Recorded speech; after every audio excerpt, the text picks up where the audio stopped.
Hello guys, so for today's video is mauto ko ana sa eskwelahan guys. So gidadali na nako na ang video kay gabi ka taas gyud ang kuan mabta na siya 6 minutes ang video ana.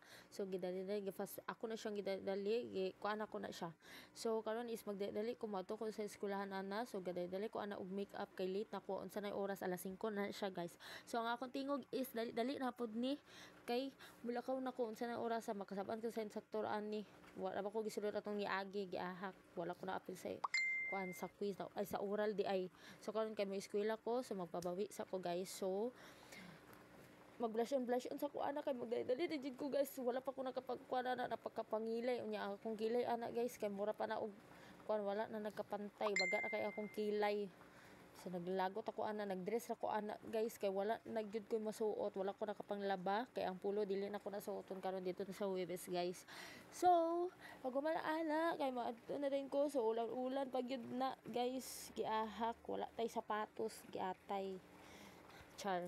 So bitaw so nang lipstick ako dira napay lipstick nga hurot na ako na lang gyud nang gitilok so pobre na gyud kayo ko wala undas pamasahe wala gyud ko'y pamasahe ana ipalit pag lipstick wala lagi tay papel Ginoo ko unsaon na lang gyud din ako guys asa na gyud ko ani karon guys bye bye.